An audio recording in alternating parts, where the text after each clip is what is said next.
Ok, chicos, muy bien. Ingresamos ya a lo que es el último curso de hoy, domingo 28 de septiembre de 2025, Historia del Perú, y hoy día vamos a ver el tema de la aristocracia republicana en el Perú, cómo se ha ido formando, los gobiernos que se formaron, el civilismo, cómo ingresó el civilismo a gobernar nuestro país. Bien, vamos a hacer un video y luego comenzamos a trabajar interactuando con ustedes, ¿ya? Bien, bien, bien. Atentos. Va.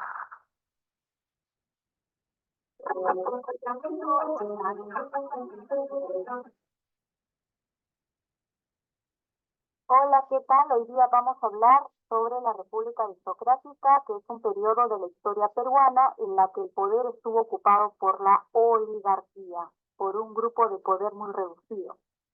Esta etapa la encontramos entre los años de 1895 y 1919.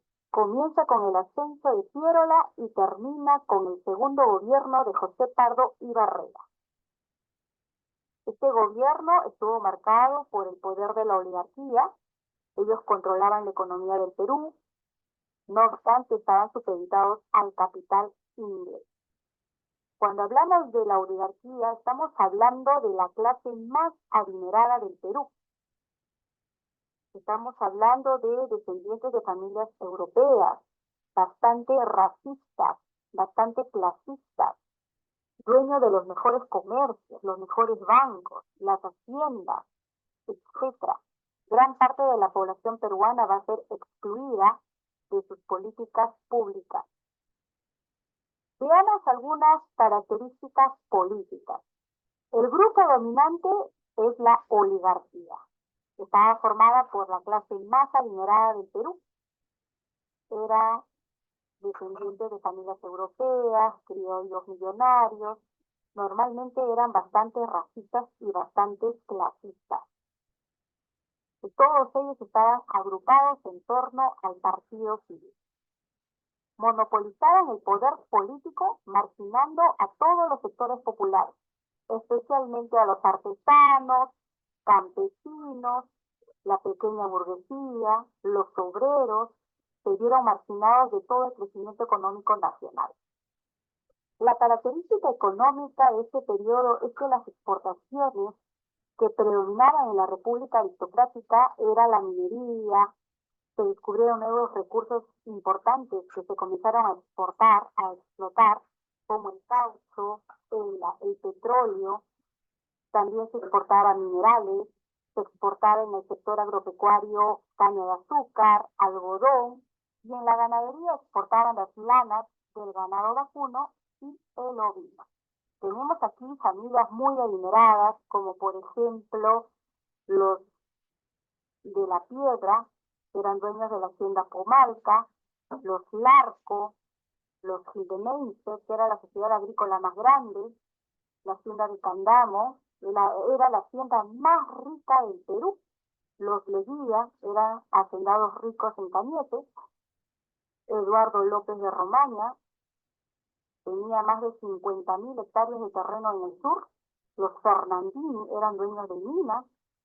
Y en la zona altoandina del Perú tenemos los Gibson, que eran propietarios de toda la sociedad ganadera del sur, y los Rica, que dominaban todo el circuito lanero.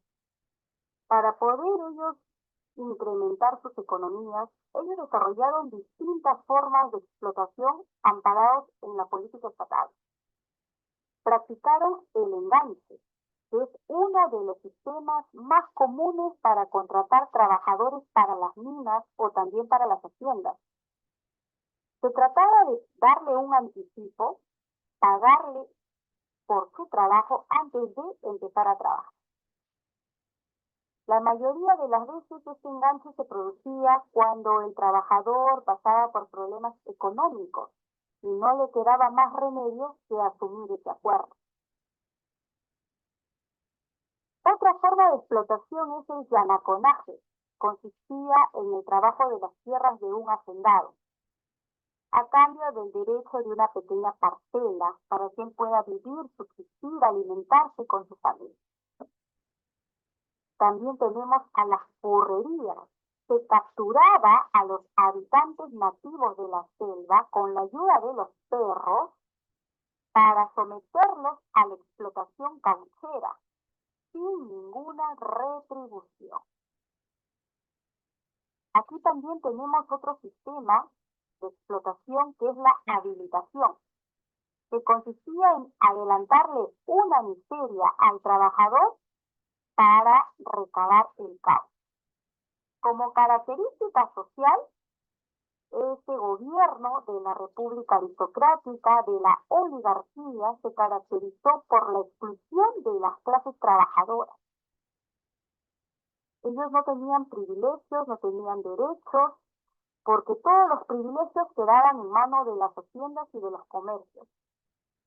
También aquí se va a mostrar bastante exclusión social, bastante racismo frente al indígena, frente a los africanos, y por esa causa es que se van a realizar muchas movilizaciones sociales. Los obreros van a reclamar la jornada de las 8 horas de trabajo, porque la condición del obrero era muy dura. El trabajador laboraba cerca de 12, 16 horas por un salario miserable, que no se llegaba ni siquiera a cubrir sus necesidades básicas. No existía seguridad por accidentes laborales. No existían leyes que defiendan al trabajador de la prepotencia de los empleados. Por eso es que se va a producir tantas huelgas, y la primera huelga de gran impacto que va a suceder en este periodo es desarrollado por la fábrica textiles de Italia. Ellos también se van a organizar en un Congreso Nacional Obrero, buscando que el Estado considere esta lucha por la jornada de las 8 horas de trabajo. Y lo curioso es que esto sí va a lograr su objetivo en el año de 1919. Asimismo, vamos a encontrar rebeliones campesinas por el abuso de las autoridades, por el abuso del agua, la expropiación de tierras. Aquí tenemos la rebelión de Rumimaquis en 1915. Ahora quiero mostrarte que en esta línea de tiempo, ya donde vamos a observar a los presidentes de la República Aristocrática: Eduardo López de Romaña, Manuel Candamo, José Pardo y Barrera, Augusto Bernardino Leguía, Guillermo Billinghurst, es conocido como el primer presidente obrero, Oscar Benavides, quien entra a través de un golpe de Estado apoyado por la oligarquía, y José Pardo y Barrera, que en su gobierno se logra las 8 horas de trabajo. Algunos datos relevantes que quiero recordar en el gobierno de Eduardo López de Romaña: se promulga el Código de las Aguas, el Código de la Minería, el Código del Comercio, para eximir de pagos a los comerciantes, a los mineros, a los agricultores. También se va a iniciar las explotaciones de la selva, se va a descubrir el caucho, se va a dar el famoso boom cauchero a partir del año de 1880. Estados Unidos, Inglaterra, va a demandar bastante caucho para hacer las llantas de los vehículos.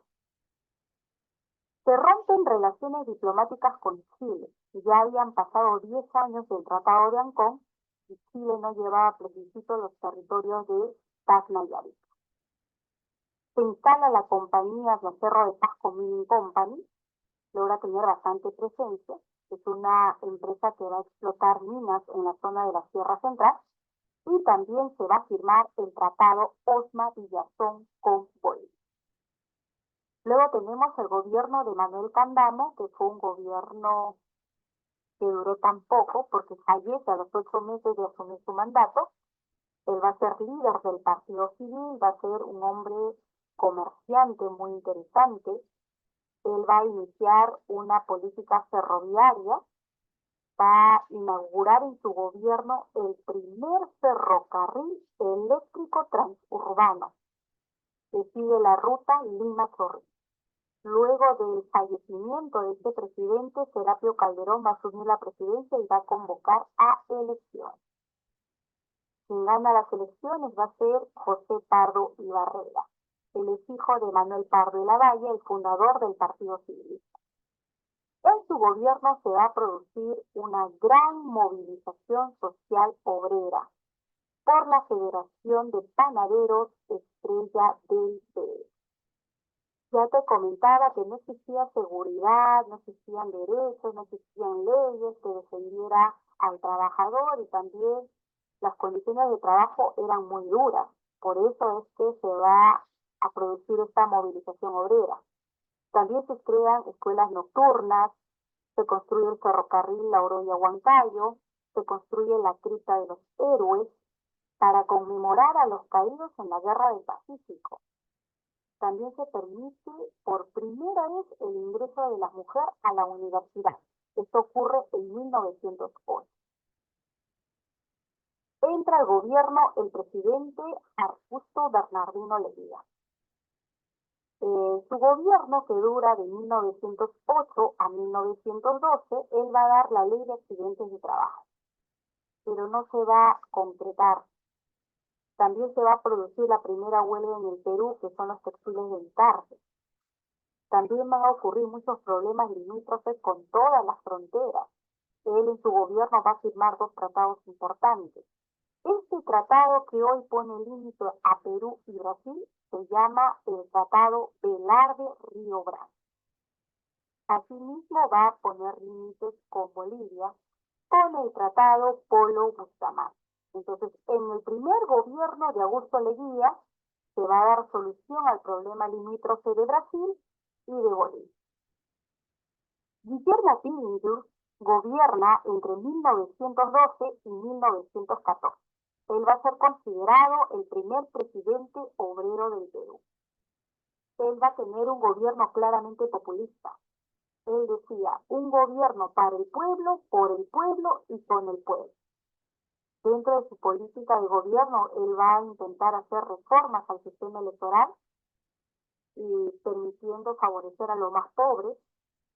También se va a establecer la jornada de las 8 horas laborales solo para los obreros del muelle de Arcena del Callao.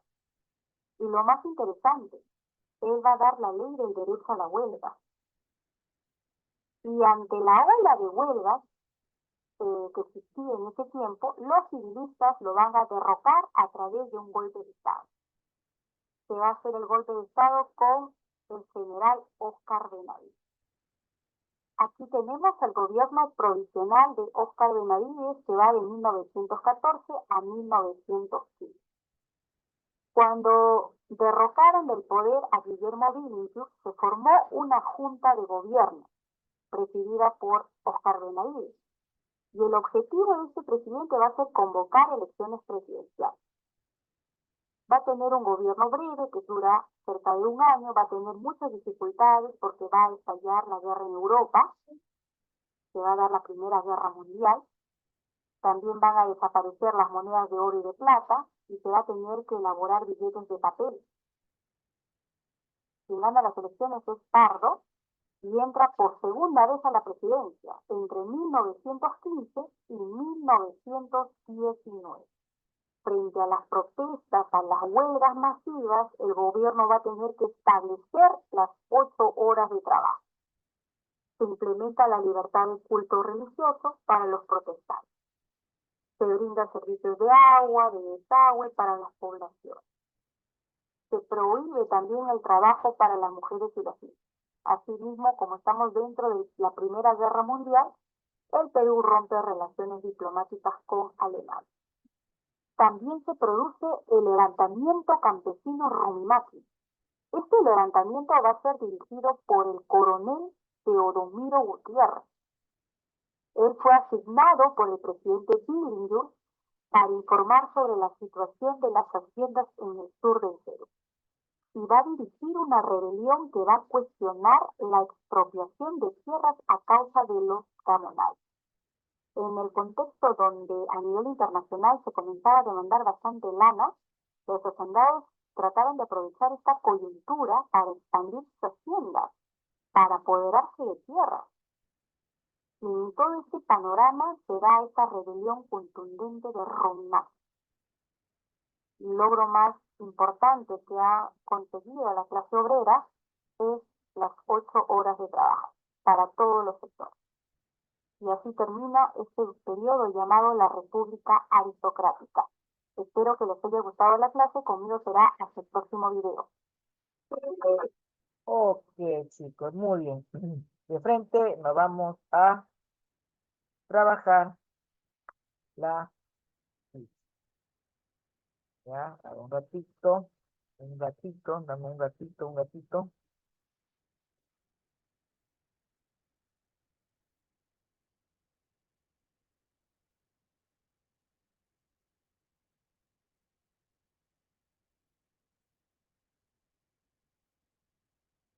Ok, muy bien, ahora sí, nos vamos a ver acá, a ver el tema, a ver, documento.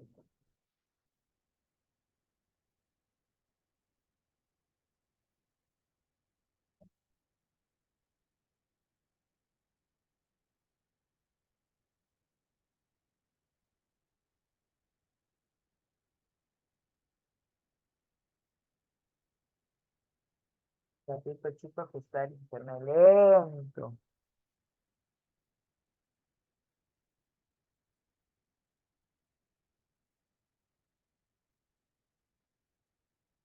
Ok, chicos, muy bien, vamos a comenzar entonces. Hemos visto entonces la República Aristocrática, hemos visto los gobiernos de cada uno de ellos, cómo ha ido comenzando, ¿no? Lo que hizo cada presidente, ¿no? Hemos visto que hasta acá un Brenda ha durado solamente 8 meses porque murió a los 8 meses, ¿no? Todo lo que se ha ido presentando, ¿no? Durante la etapa de la etapa aristocrática. Bien, veamos acá.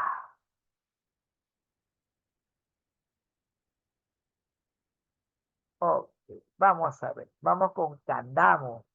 Dice que Candamo, en la campaña eleccionaria de 1903, el Partido Civil Unido con el Constitucional lanzó la candidatura del jefe del civilismo Juan Don Manuel Candamo. Lo acompañó en la primera vicepresidencia Lino Alarco y la segunda vicepresidencia Serapio Calderón. Candamo no tuvo opositor debido a que el Partido Demócrata se abstuvo en participar, ya que en el gobierno a los pocos días falleció su primer vicepresidente sin haber jurado el cargo. Entre su primer gabinete ministerial aparecen los nombres de José Pardo y Barrera y en Relaciones Exteriores y el de Augusto Beleguía en Hacienda. O sea, ya tenía algunos presidentes ahí ya que habían, ¿no? Trabajado y que estaban ahí rondando, ¿no? Tenían ya sus presidentes de Hacienda, ¿no? Después dice que afectó una serie de dolencias y su recomendación médica se embarcó rumbo a Arequipa, dejando al mando a Serapio Calderón. La dolencia de Candamo se agravó y falleció el 7 de mayo de 1904 de un paro cardíaco y Calderón convocó inmediatamente a elecciones, ¿no? Entonces, veamos con la primera pregunta. Vamos con la primera pregunta. ¿Ya? Vamos a hacer lo que es la retroalimentación. Vamos a ver cómo andamos en retroalimentación. ¿Ya? A ver, comienzo a ver, ¿a quién llamo? Ok. Josefina, buenos días. Te escuchamos. Buenos días, profesor. Ya, bueno, Profesor, buenos días. y ya te escuché, pues no grites, Pensé que no me escuchabas. no grites. Ya, a ver, dice, ¿quiénes fueron los personajes políticos del partido que acompañaron en el gabinete de Candamo? Fueron el Lino Alarcón como primer vicepresidente, profesor, Y y más, el segundo como vicepresidente. A ver, disculpa. ¿Me escuchaste, profesor? estoy escuchando, te estoy esperando. Ya, mira, lo que acá dice, ¿quién fueron, cierto? Lo que acompañaba a Lino Alarcón como primer vicepresidente. Y el segundo es Serapio El vicepresidente como ambos representantes del partido. ¿Serapio, Esa es mi respuesta. Serapio qué? Ay, no, Serapio, no me olvidé. Calderón, Calderón. Calderón. A ver, por favor. Estamos sí, por favor. Apaguen su audio. Chicos, si yo los estoy llamando, no es en broma. Sí, tómenlo en serio.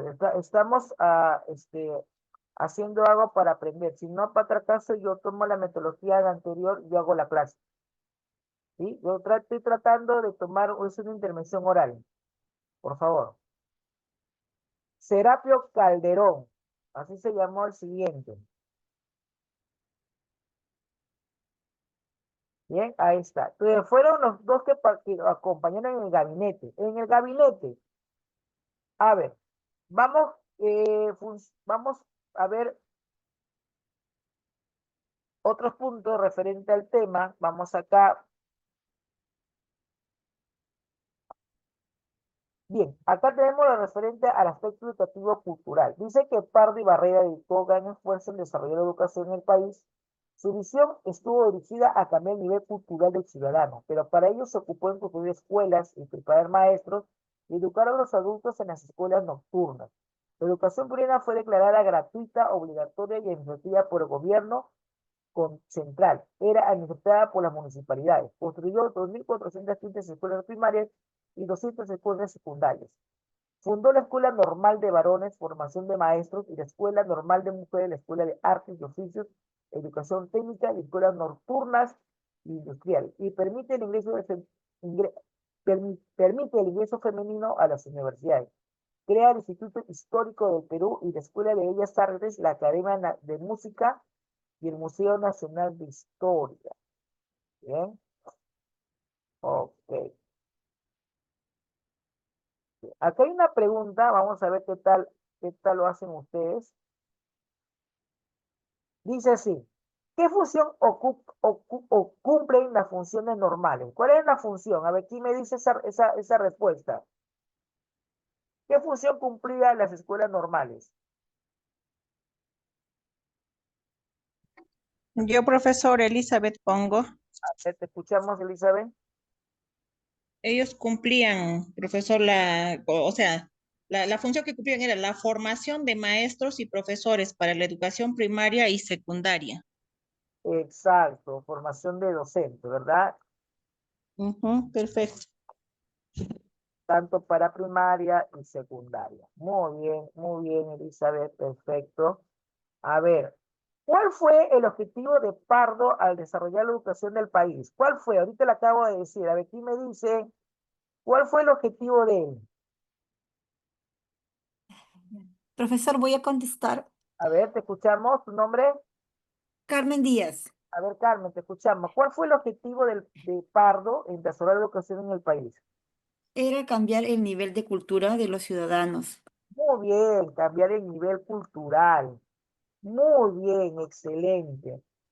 Mira, bueno, lamentablemente actualmente hoy en día la educación, el Estado no aporta por eso. Creemos que tenemos un presidente que sí lo quería hacer, pero lamentablemente hoy en día han pasado tantos gobiernos que se han olvidado de eso. Se han olvidado de eso. Muy bien, Carmen, perfecto. Vamos con el objetivo Proyecto Manzanilla. Proyecto Manzanilla. ¿En qué gobierno fue? A ver, los que han sacado su separata ya desde antes, ¿cuál fue el proyecto Manzanilla? ¿En qué gobierno fue?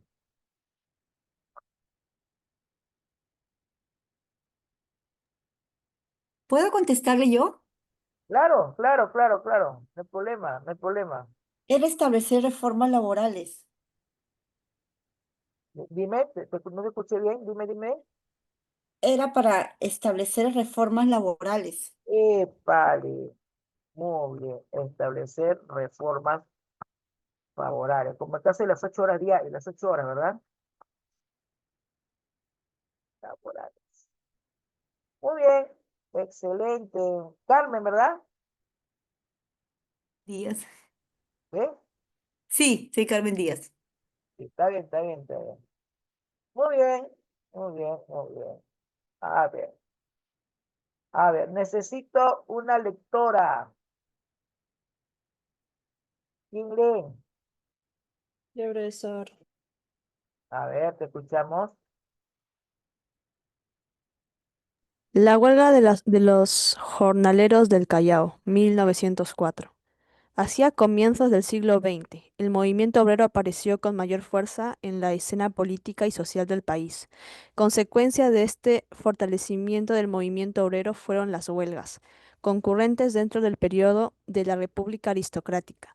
En el presente reclamo, elaborado por la clase obrera del Callao, se pueden apreciar los principales motivos de lucha entre los obreros de comienzos de siglo, como son el aumento de los salarios, el pago de horas extras, el seguro contra accidentes y un mejor trato por parte de los empleadores. El comercio 4 de mayo de 1904. Ponemos en vuestro conocimiento los acuerdos de la proposición y reclamos que hace saber todo el gremio de jornaleros al Supremo Gobierno, el cual, grabando de impuestos a todos los artículos de primera necesidad que son con, que con el exiguo jornal que en la actualidad percibimos, como lo hay, no nos es suficiente siquiera para llenar las desesperantes necesidades de nuestra familia. Por lo tanto, pedimos en justicia que el jornal diario que perciba el jornalero, esto es el trabajo que carga y descarga, embarques, desembarques, será de 3 soles diarios, plata peruana, lo mínimo, por cada hora extra. Se pagará 80 centavos. También pedimos que se extinga el abuso de esas casas llamadas de trato, que con el nombre de contratistas proporcionan tanto para los buques de vela o de vapor, gente por menos precio que el especificado en nuestro pedido y reglamento. Muy bien, gracias. A ver, bien interesante este punto porque, a ver, creo que todos hemos pasado nuestra primera vez de trabajar, de ir a buscar un trabajo.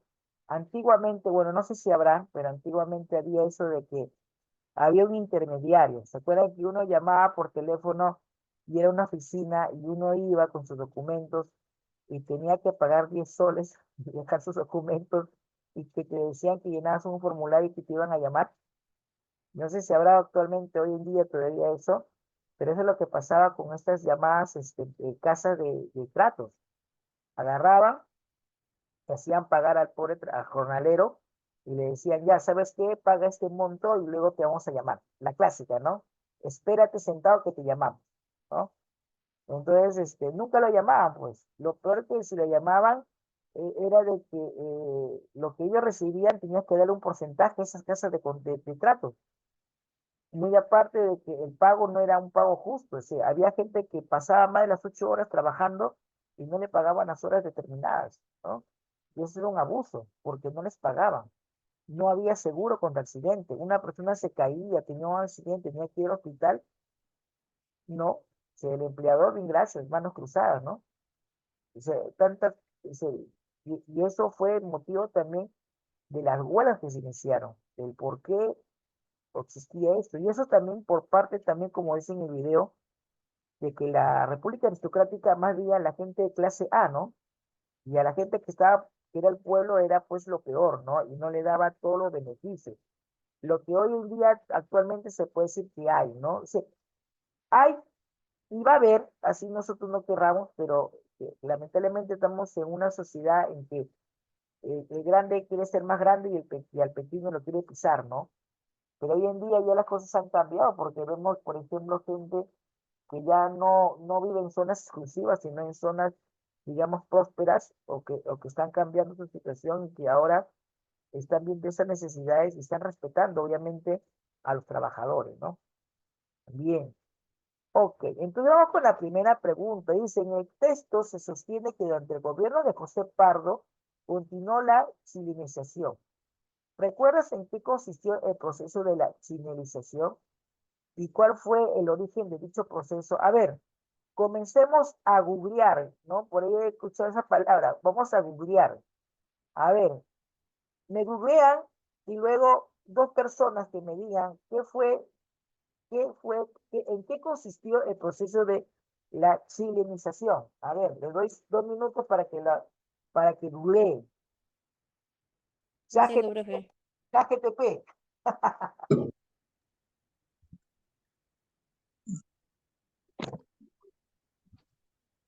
Profesor, yo, Elizabeth, pongo. A ver, Elizabeth, escuchamos. ¿Qué fue el proceso de la chilenización? ¿Cuál fue, en qué consistió ese proceso? El proceso consistió en una política implementada por Chile en los territorios de Tacna y Arica, y en menor medida en Tarapacá y Antofagasta. Ya, en sí ellos que querían ellos, a través de a sus leyes de ellos, ¿verdad? Sí, profesor. Ya. Normas basadas a la ley de Chile, ¿no? Normas basadas a la ley de Chile. Y eso que Chile tenía que ver devuelto parte de Tarapacá y Arica. Y solamente devolvió Tacna nada más. Muy bien. ¿Y cuál fue el origen de dicho proceso? ¿Cuál fue el origen en sí de dicho proceso de esto de la chilenización? ¿Cuál fue el origen? A ver, ¿quién me dice eso? Profesor, bueno, el término de proceso proviene de latín, dice. No, Ya no, ¿cuál fue el origen? No, no, no, si lo quieres saber, ¿cuál fue el origen, el motivo de que se dio eso? ¿De dónde se originó?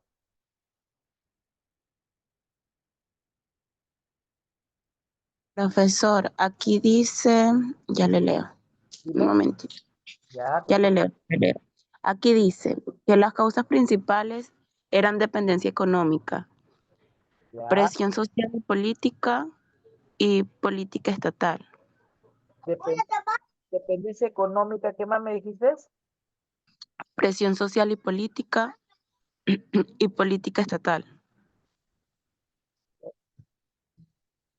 ¿Y el otro cuál fue? ¿Cuál Isa, me dijiste? Discúlpame. Ok, le voy a leer completo ya. Dice, dependencia económica.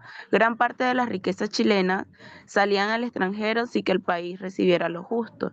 Y abajo dice, presión social y política. Sectores obreros y políticos exigían que el cobre recurso estra- estratégico beneficiara al pueblo chileno. Política estatal.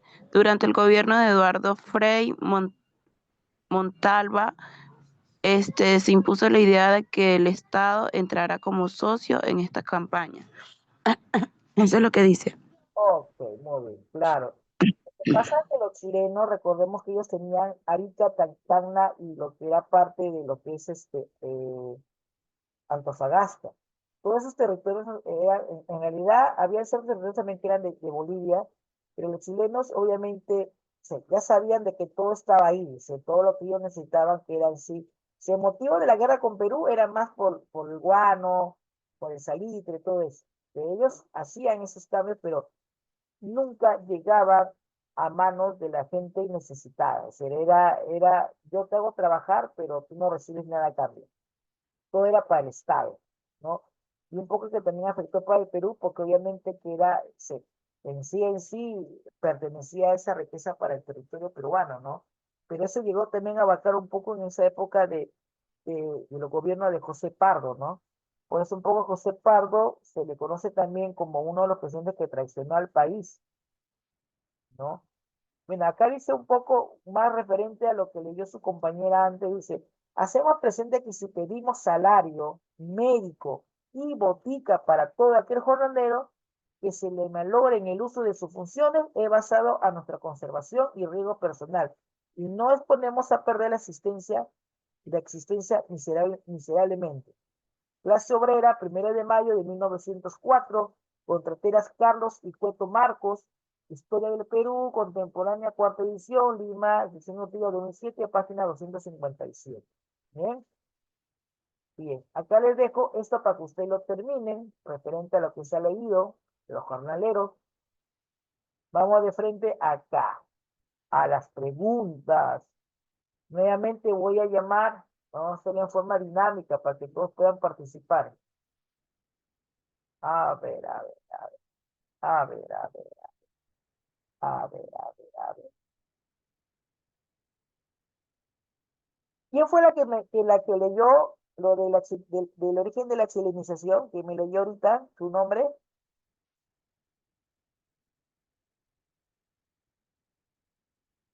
Creo que se llama Elizabeth. Hola.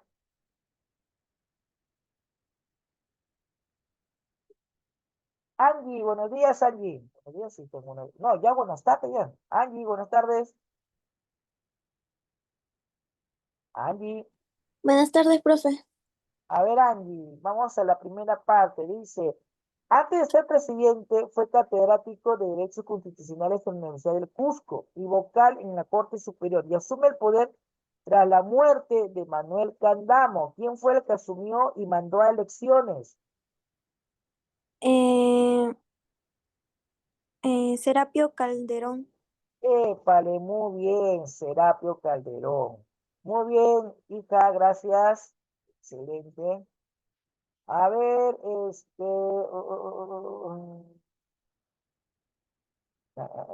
Diana, Diana, ¿me escucha Diana? Sí, profesor, dígame. A ver, Diana, la número 2 dice, ¿cuál fue el objetivo del proyecto Manzanilla presente durante el gobierno de José Pardo?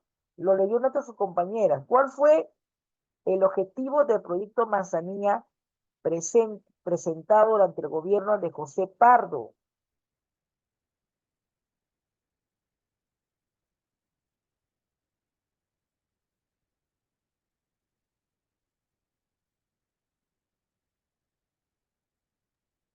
Espérame, profe. Ah, a ver, ¿y me contesta esa pregunta? A ver, Yo, profe. Establecer los laborales para los obreros. Reforma laborales, profesor. Reformas laborales para los obreros, profe. ya. ¿Quién más quiere participar? Profesor, el 5 es la compañía salinera del Perú. A ver. No nos adelantemos. ¿Qué están haciendo? A ver, Josefina, no te me adelante. Estamos en la 2. Estamos en la 2. Disculpa, profesor. Eliminación de los sindicatos. A ver, la número 2, ¿cuál era? Entonces la respuesta, ¿cuál fue? La A, profe. La A, La A, profesor. profesor, la A. Exacto, a ver, un ratito. Muy bien, chicos, muy bien, muy bien. Muy bien. A ver. Elizabeth Rivera. ¿Estará ahí presente Elizabeth Rivera?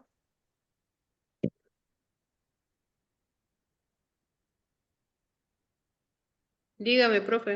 A ver, Elizabeth, buenos días. Bueno, ya buenas tardes, ya estamos viendo para tarde ya. Elizabeth, ¿cuál es la característica política más destacada del gobierno de López de Romaña? 1. Enfrentamiento entre legislativo y ejecutivo, sublevaciones regionales, disputas en el legislativo, intento de golpe de Estado o revueltas militares. ¿Cuál fue?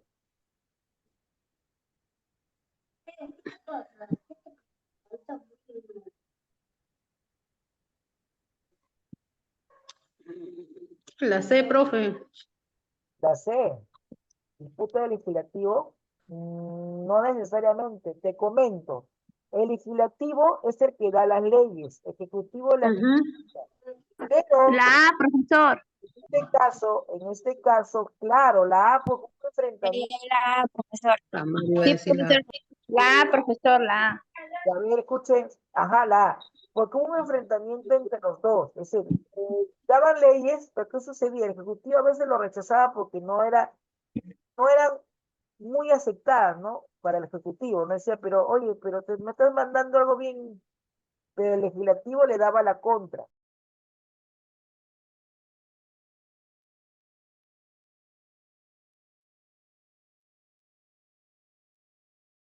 Ok, a ver, un ratito, vamos a ver acá la ficha, ¿dónde está? Perú, perfecto.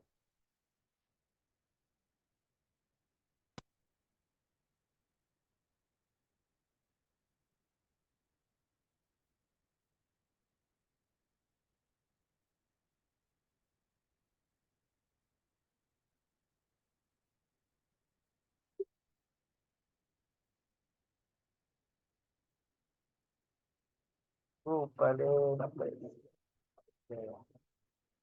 Tenemos una eternidad, Dios mío. Ay, qué bueno, ay, viejo.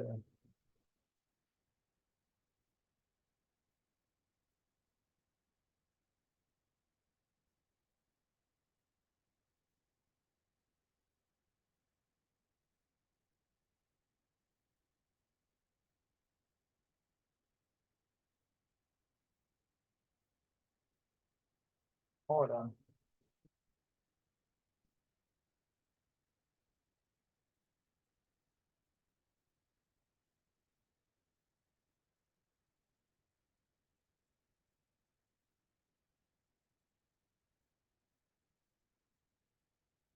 Ok, chicos, seguimos entonces. A ver, enfrentamiento de los dos poderes, tanto el ejecutivo como el legislativo. Bueno, lo que hoy normalmente, bueno, pasa, ¿no? Lamentablemente hasta hoy día, ¿no? A veces el congresista dan una ley, el ejecutivo tiene que firmar que es el presidente o la presidenta, y a veces se da eso de que hay esas controversias porque uno no acepta, ¿no? No, que no estoy de acuerdo, que no me gusta, que no estoy a favor. Vino una bancada, la bancada está en contra, ¿no? Que hay esos tipos de enfrentamientos. Y bueno, y eso lo va a haber siempre. No se va a haber esas discrepancias en que no estoy a favor de lo que estás haciendo o no me parece, ¿no? Bien, vamos a ver la número 4. ¿Qué dice la 4? La empresa norteamericana Cerro de Pasco Mining Corporation llegó durante el gobierno de Manuel Candamo, del gobierno de José Pardo, José B. Leguía, Eduardo López de Romaña o de Serapio Calderón. A ver, Serapio Calderón anuló Sería la D, profesor. La La D, D, profesor, la D. Eduardo López de Romaña. Sí, profesor, Sí, la D. profe. Sí, profesor. Profesor, sería la D. Ok, muy bien, muy bien. Institución creada para administrar los recursos. A ver, el audio.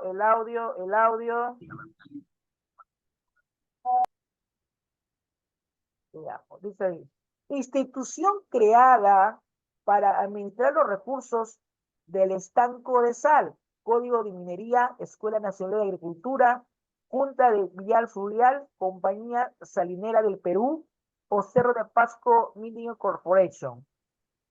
La D. La D, profesor, la María D. Salinera del Perú, profesor. La D. La D. Claro, La D, profesor. Compañía Salinera del Perú. Muy bien. La gratuidad de la enseñanza en la educación primaria, así como el ingreso de las mujeres en la universidad, son obra del gobierno de Manuel Candamo, Nicolás de Pirola, Eduardo López Romaña, Augusto Veleguía, José Pardo Ibarra. José Pardo, profesor. José Pardo, profesor. Pardo. La D. Muy bien. Ahora sí, voy a comenzar a llamar acá a 4 personas diferentes. Ya, de paso quiero ver si están tomando atención a un ratito. Un ratito, chicos, un ratito. Y ahora sí. Ya. Bien, a ver, veamos a quién llamamos acá. A ver. Marco Esteban, buenos días, buenas tardes. Buenos días, profe.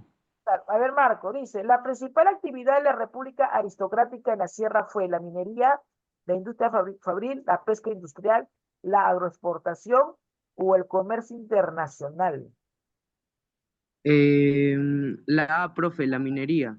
Exacto, la minería. Muy bien, Marcos, excelente. Buen trabajo, Marcos, muy bien.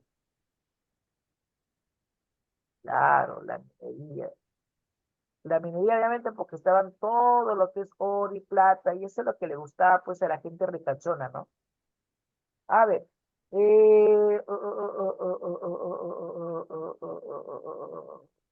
A ver. Ana Blanco. ¿Está Ana Blanco? Buenas tardes, profesor.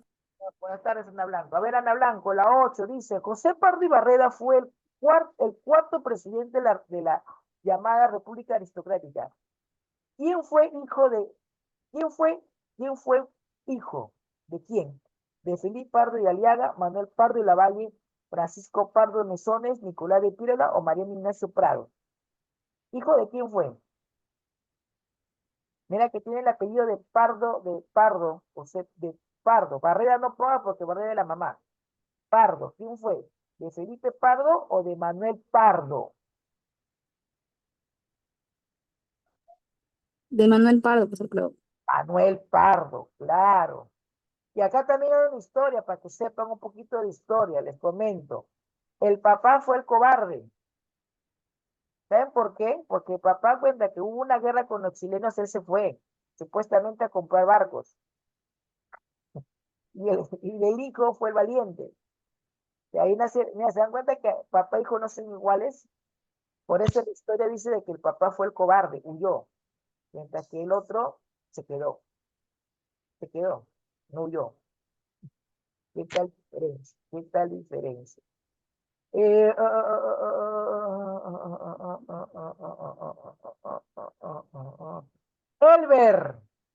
Elber Pintado.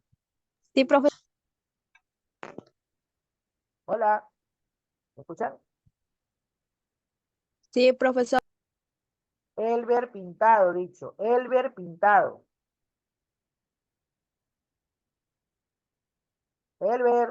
Profesor, disculpe, lo que pasa es que mi hermano se fue a arriar unas vacas y yo me quedé, como encargada de mi hermano. Ah, ya, entonces tú vas a saber a tu hermano, si no yo lo elimino. Ya, profesor. Escucha. En el gobierno del presidente, hay una parte en blanco, y lo vas a completar, se firmó el tratado Osma Villazón con Bolivia. Manuel Candamo, Nicolás de Pirola, Eduardo López de Romaña, Augusto B. Leguía, José Pardo y Barrera. ¿Quién fue? Profesor, es la de Manuel Candamo. Manuel Candamo, ¿estás segura? No. La D, profesor. Es la C, profesor. López de Romaña. Eduardo. No. Eduardo. Es la C, profesor. A ver, chicos, no griten. Yo estoy escuchando. José Pardo. ¿Quién fue? ¿Quién habla? Dios mío.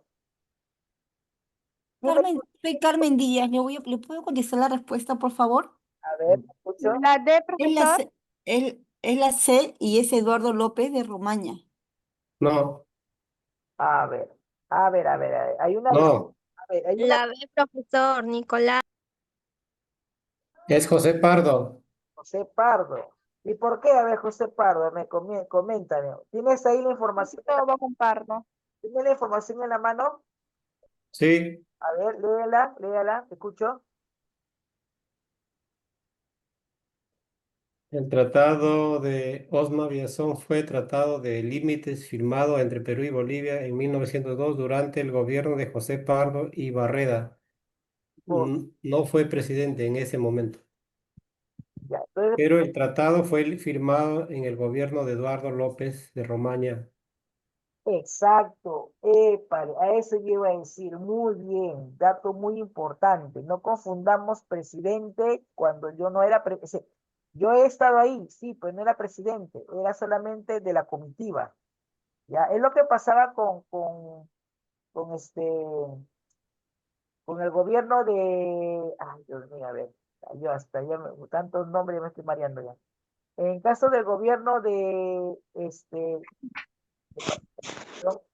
Manuel Candamo. Manuel Candamo tenía a dos presidentes, de Leguía, que era de la Hacienda, y José Pardo, que era encargado también de Relaciones Exteriores. Estaban ahí, pero no eran presidentes. ¿Se dan cuenta la diferencia? Que hay distinto, hay que en esa parte ver. Muy bien. A ver, ¿a quién saco de acá? A ver, ¿a quién digo yo quiero? Profesor, Por responder la favor, yo contesto. A ver. Me habló una chica antes que Josefina. ¿Quién me habló? Yo, Silvina Terán. Yo, profesor. A ver, me habló una chica antes de Josefina. ¿Tu nombre? Yo, profesor. Yo le Luz. hablé. Yo, Silvana Terán. Luz. A ver, Luz, profesor Mesares. ya, a ver, Luz Mesares, te vuelvo, a ver, te voy a preguntar. La 10 no es obra del primer gobierno de José Pardo.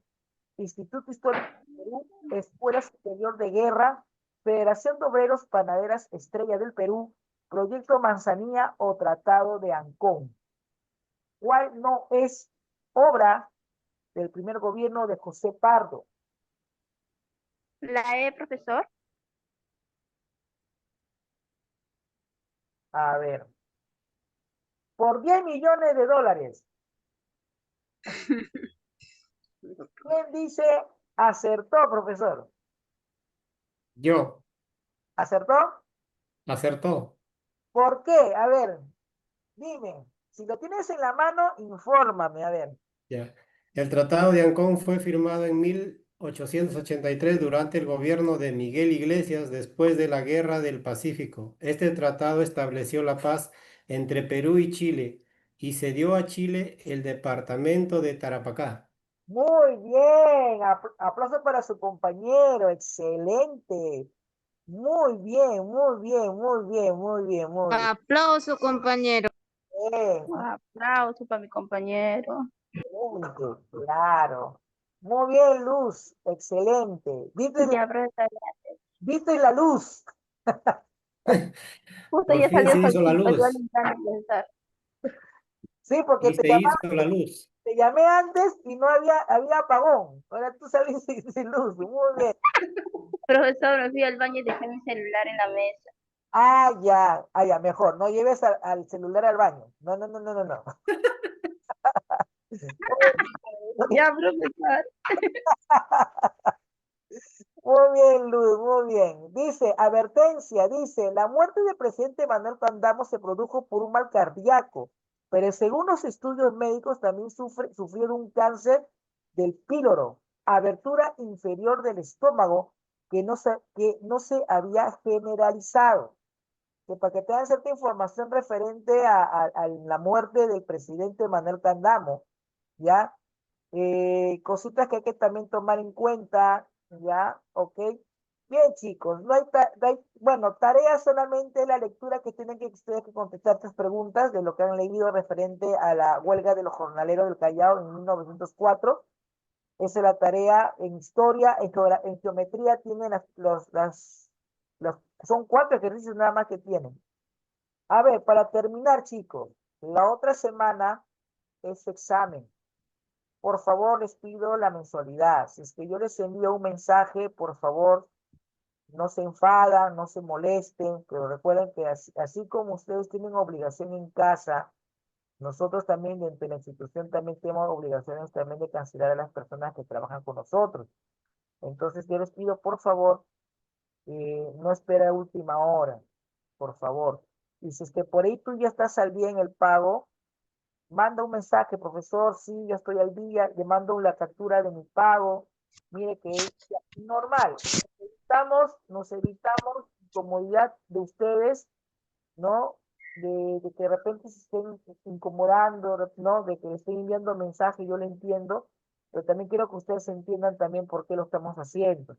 Entonces, creo de que hasta el momento no ha habido faltas del profesor quien me habla. He entrado a los días domingos siempre y solamente que hay una ocasión que no hubo luz y lo mencioné, el motivo que no hubo luz y después y que se fue también. Y la semana pasada que obviamente por internet se me fue y llegó tarde el internet, pero igualmente se hizo la clase. ¿Sí? Yo le pido por favor en esa parte esa comprensión, pues también la comprensión del pago de la mensualidad. Chicos, por favor, esto es únicamente lo que les pido, nada más. No les pido otra cosa más, solamente la mensualidad que estén al día. El examen en sí está basado más en el cuarto y quinto tema. Cuarto y quinto tema. Hoy día no hay examen, chicos. El examen es la próxima semana, el próximo domingo. Ya, el próximo domingo es el examen. Ya, ya saben, las clases son normales. El examen es terminando, obviamente las clases son normales, las clases el próximo domingo, normal las clases, entren a la hora, ¿de acuerdo? Igualmente va a haber concierto, igualmente como el día que ha habido concierto de Brian Arámbulo, ¿no? De Lérida, igualito, de Aguamarina, van a tener Aguamarina. La próxima semana, pedido los de ahí jóvenes que hay por ahí, perreo reggaetonero, ¿ya? No se preocupen, va a haber, estamos colocando al DJ para que vaya animando las clases, ya usted no se preocupe, ¿ya? Ok, ya, entonces, ya chicos, entonces eso es todo, éxito. Ah, no se olviden las tareas, chicos, las tareas, envíen las tareas para ir revisándolas, mándalas claritas, por favor, porque estoy viendo algunos trabajos que llegan, pero un poco borrosos. Cuando manden, vuelvan a revisar cómo ha llegado, porque a mí me llega borroso y tengo que estar, ¿no? Viendo ese de estar corrigiendo, pero borroso y no es fácil. ¿Ya, chicos? Bien, chicos, eso es todo. Cuídense, la pasen bonito y ahorita Ya, profesor, de igual manera para usted. De igual manera, profesor, muchas gracias. Gracias, profesor. Ya, Con profesor. música clásica, profe, no reggaetón. Muchas gracias. Hasta la próxima. hagan sus pedidos musicales a 1 hora antes, el día domingo. A las 8 pedidos musicales, no se preocupen. Nos vemos. Gracias, profe. Ya, Hasta luego, profesor, nos profe, hasta luego. vemos. Hasta luego. Hasta luego, profesor.